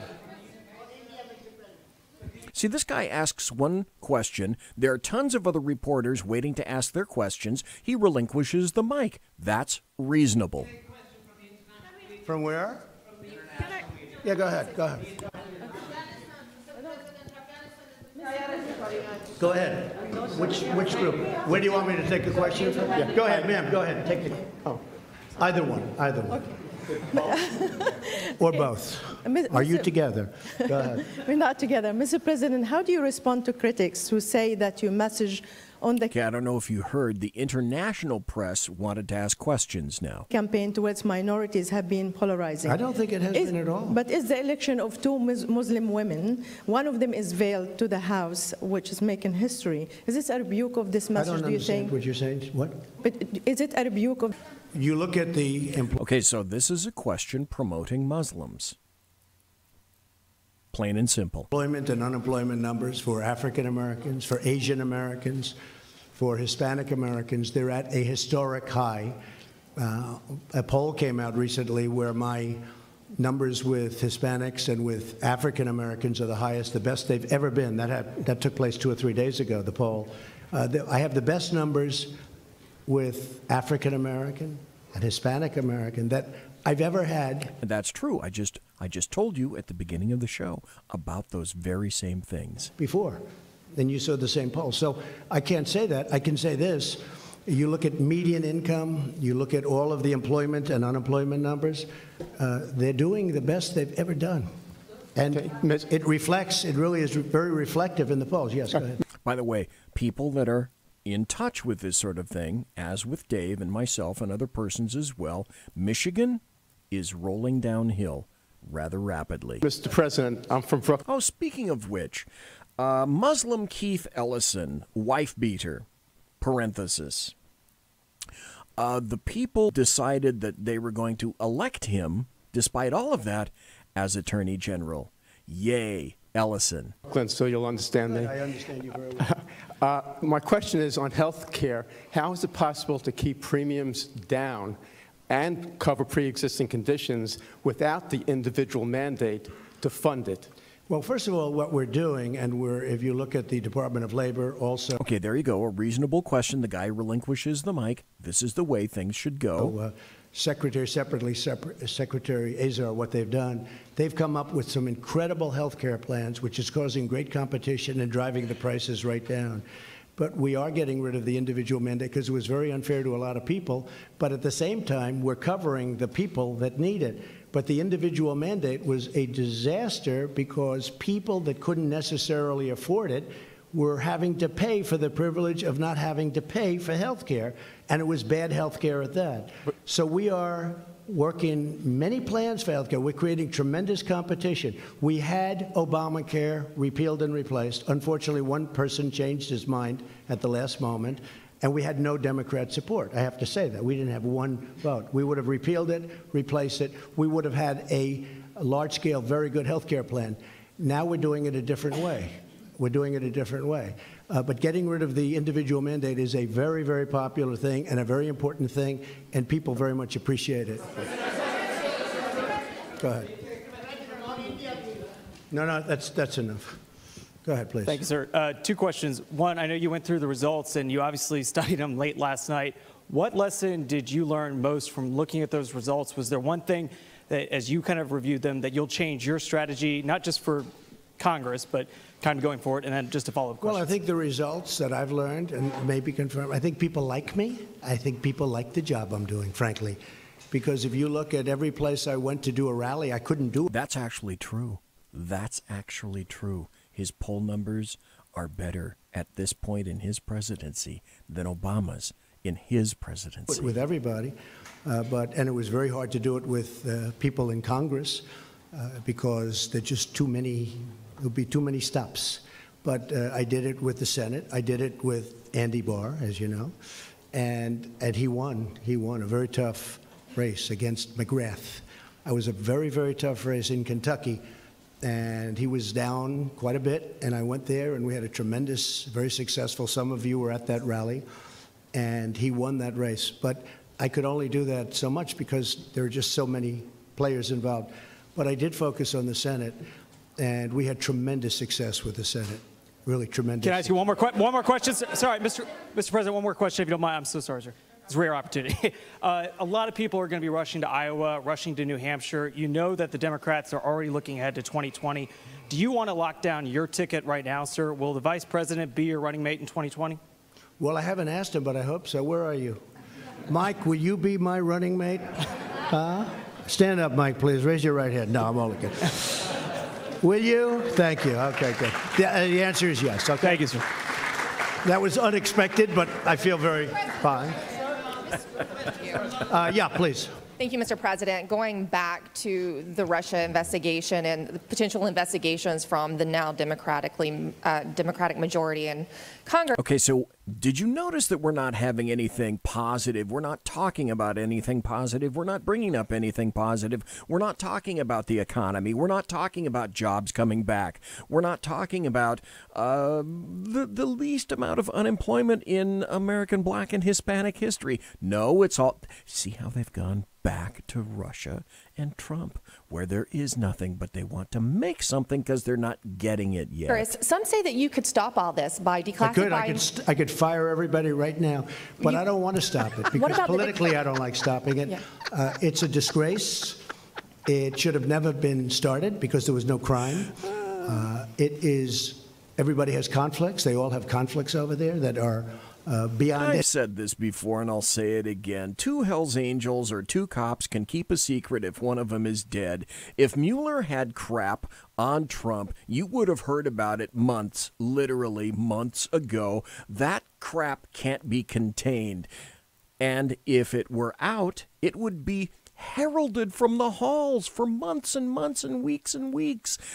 You're not hearing any of that. Anything that anybody... And so far, what the Mueller has investigation, what their investigation has revolved around, and all their prosecuting and the indictments that have come down, those are crimes of process, not of any substance whatsoever. What he's ever seen in terms of conflicts, from the fact that people ask for jobs, from the fact that they have very good friends on the other side, like really good friends like Kobe. And there, it might, perhaps, maybe something's happening that I don't know about. I stay away from it. But you know what I do? I let it just go on. They're wasting a lot of money, but I let it go on because I don't want to do that. But you're right. I could end it right now. I could say that investigation is over. And remember, he already knows that Jeff Sessions is going bye-bye, but he's not telling them that right now. But it's really, it's a disgrace, frankly. And it's an embarrassment to our country. It's an embarrassment to the people of our country. And it's too bad. Go ahead. What about the declassification of the documents? Some say that that would clear it all up. We're looking at that. No, we're looking at that very seriously. Declassification, we're looking at very seriously. Okay, can I ask one more question? It's amazing how people on the other side just don't want those documents declassified. But no, we're looking at that very carefully. I certainly wanted to wait till after the midterms. Can I ask you one more question, Mr. President? Okay, thank you. Go ahead. Thank you, Mr. President. You have campaigned as a pro-life president. You have defended the rights of unborn children. You now have a divided Congress. It's unlikely to pass any pro-life bills. Very tough issue. How are you going to push forward your pro-life agenda? Just going to push. I've been pushing. I've done a very good job, too. We're very happy with me. But it's a tough issue for the two sides. There's no question about it. But what are you going to do? There is great debate. What am I going to do? I won't be able to explain that to you. Okay, let me tell you something very brief and insert right here. Until I saw the movie Gosnell, I really was, I can't say I was ambivalent about abortion, but it wasn't my number one topic. Folks, when it comes back out, and it will, out of the movie theaters, it was de-rezzed out of the movie theaters as quickly as possible, but it was an incredibly shocking movie. Gosnell, when it comes out, see this movie, Gosnell. Because it is an issue that is a very divisive, polarizing issue. But there is a solution. I think I have that solution, and nobody else does. We're going to be working on that. Yes, go ahead, please. She took your place, but that's okay. Mr. President, just a quick question on rural America. In states like Indiana, North Dakota, folks turned out for Republican candidates. Could you talk a little bit about what this means for your agenda in terms of trade and the Farm Bill? The Farm Bill is working really well. I mean, we could have had it approved any time, but we're looking to get work rules approved. The farmers want it. I'd like it. The problem is the Democrats are not giving us the 10 votes that we need. Everybody wants it. The farmers want it, but the Democrats are not approving the Farm Bill with work rules. We could have it very fast without the work rules, but we want the work rules in, and the Democrats just don't want to vote for that. So at some point, they'll have to pay maybe a price. Jeff, go ahead. Thank you very much, Mr. President. Have you seen any evidence that of work on that issue? And that's right. Remember, it was Barack Obama. It was under his regime in which allegedly all this Russian collusion and influence took place. Did it not? If you look, speak with the FBI, speak with the Department of Justice, speak to Homeland Security. We've spent a lot of time. It gets very little coverage in the papers. I mean, you cover the nonsense part, but you don't cover the important. This is very important.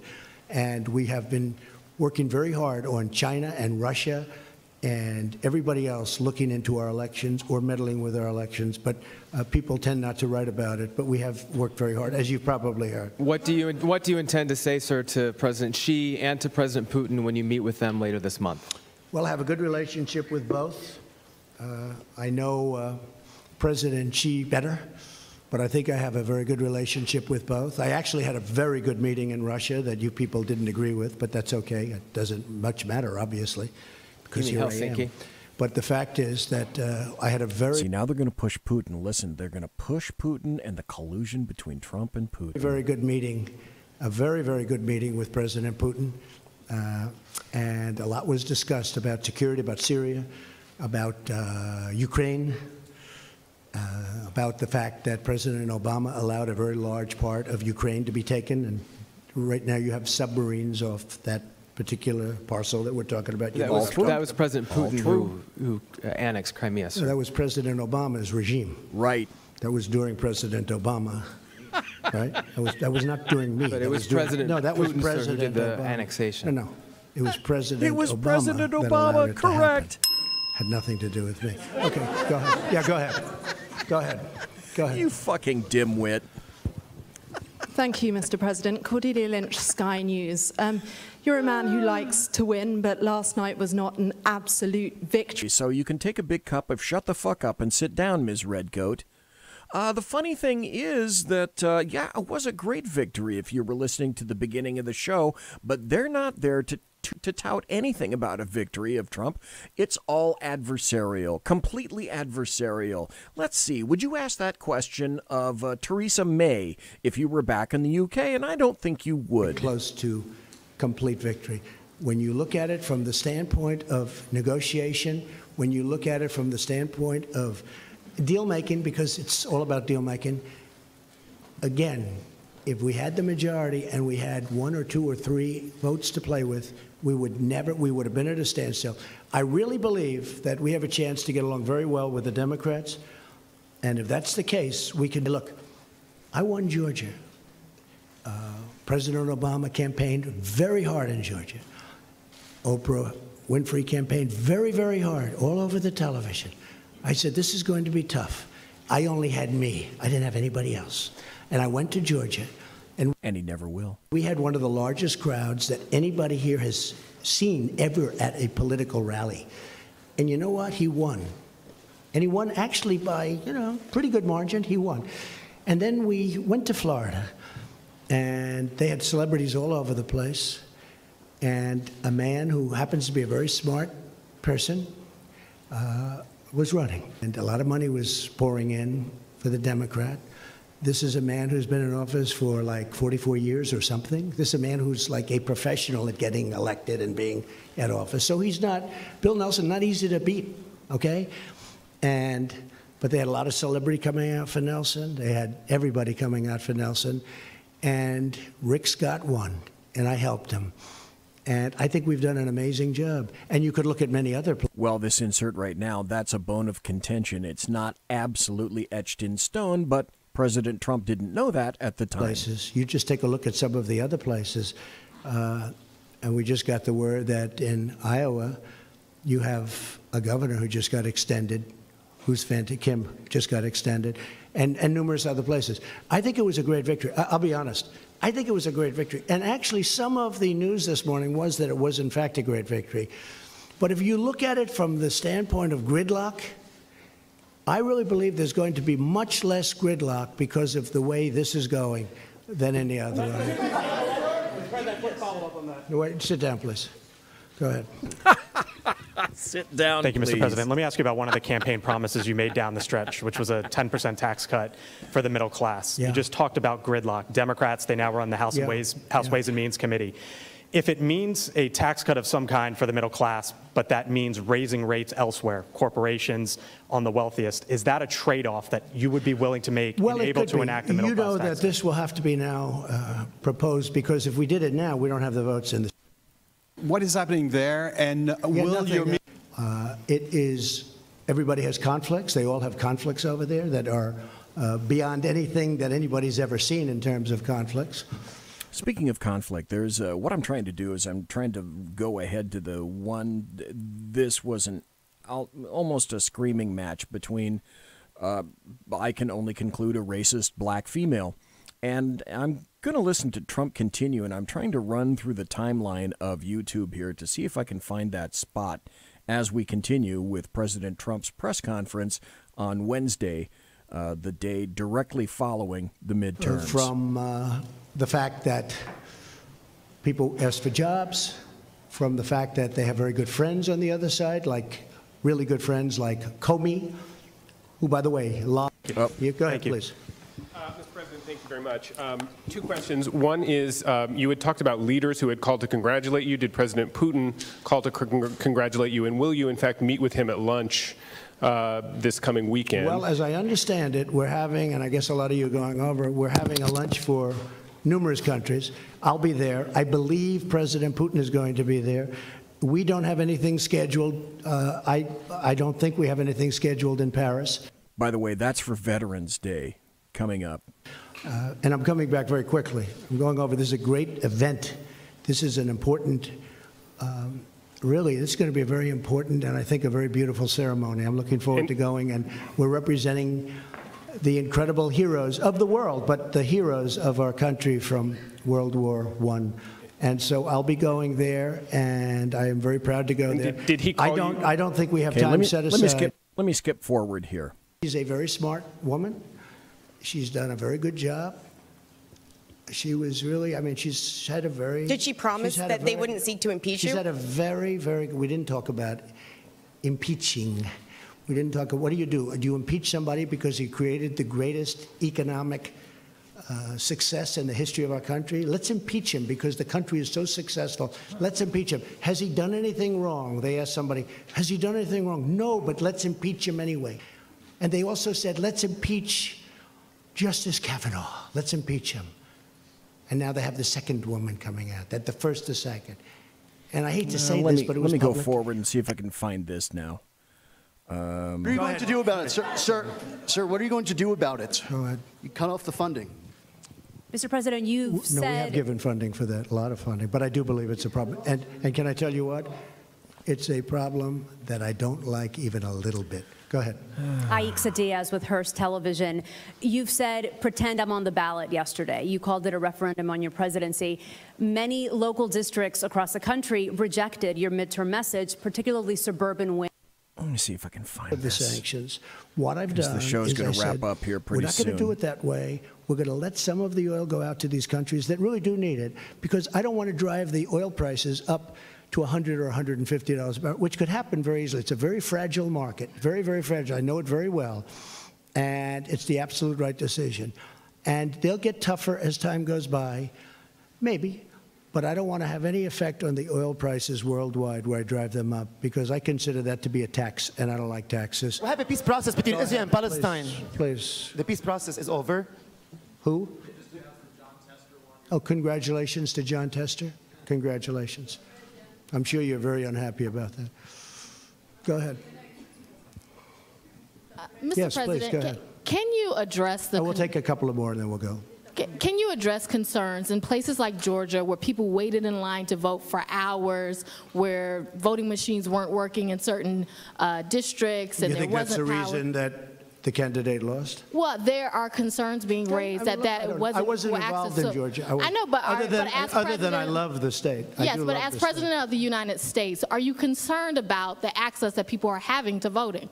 I heard it was very efficient in Georgia. I heard it was very efficient. But again, you'd have to ask the state governments, because just one of those things you're going to have to ask them.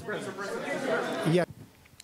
Thank you, Mr. Kratz, to regulate these companies, or are you satisfied with I the would way do things- that. Start getting into speech. That's a very dangerous problem. That could be the beginning. So it's very dangerous. Believe it or not, I'm one that really likes free speech. Okay, hang on just one second. I think I found the cut that I'm looking for. This is about 6 minutes. This is what I wanted to get to, and I think I've found it. Here we Michelle go. Sendor of PBS, the White House correspondent. I'm going to play that exchange he had with her. Here we go. Hi, Mr. President. Yemi Shelcender with PBS NewsHour. On the campaign trail, you called yourself a nationalist. Some people saw... Okay, let me start this over just a little bit. We're going to go into a bit of overtime until we get through with this, because I want you to hear this. And what President Trump says about this individual is absolutely true, in my opinion. But you have to ask yourself, would any other representative in journalism have asked anything remotely similar to this in this fashion to President Obama at that time? And the answer, I believe, is nationalist. Now people are also I don't saying know why you'd that say the that. president. It's such a racist There are question. some people that say that now the Republican Party is seen as supporting white nationalists Oh, I because don't of your believe rhetoric. that. I don't What do believe you that. make of that? I don't believe it. I don't know. Why do I have my highest poll numbers ever with African Americans? Why do I have among the highest poll numbers with African Americans? I mean, why do I have my highest poll numbers? That's such a... Obama, in my opinion, was a racist. Eric Holder, in my opinion, was a racist. You didn't hear one reporter bracing them on their racial views at all. But the point here, and this was my entire point, is journalism today, as it's practiced by the American media maggots, exists to do nothing but tear down Donald Trump. And he's essentially the only thing left standing between you and me. And Donald Trump, obviously, according to what she says, he's nothing but a white nationalist. Well, if you say the N-word, nationalist, then you have to throw white in ahead of that. Racist question. Honestly, I mean, I know you have it written down and you're going to tell me. Let me tell you, it's a racist question. And Mr. President, I love ask... it. You know what the word is? I love our country. I do. You have nationalists, you have globalists. I also... Do you think any other president except Trump, any other squish that, let's say, had gotten in there, like Romney or Bush, you think they would have answered in this question? They would have taken whatever crap was thrown at them. I love the world, and I don't mind helping the world, but we have to straighten out our country first. It's so insulting to me. It's a very terrible thing that you said. Absolutely correct. And that's why I wanted to give you a taste of this conference today, or from Wednesday, from yesterday. The point is not to ask questions. The point for the American media maggots today is to simply get on a platform and showboat for their friends in the media. Monsieur has unlocked!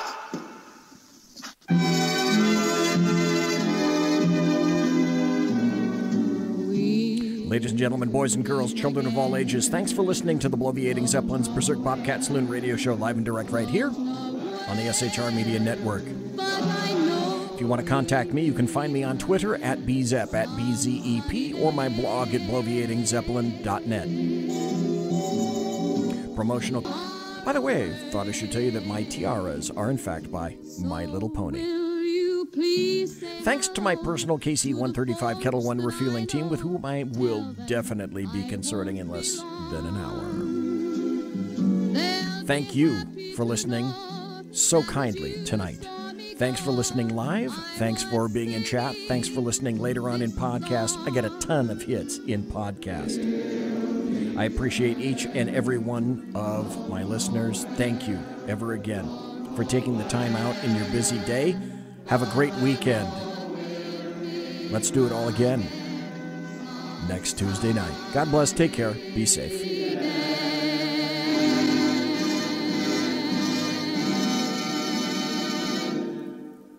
Everybody quiet down now and get some sleep. Good night, everybody. Good night, Mama. Good night, Ben. Good night, everyone. Good night, Mama. Good night, Daddy. Good night, children. Good night, Daddy.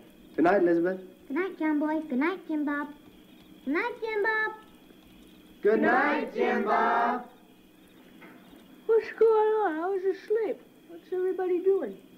Good night, night, Jim Bob.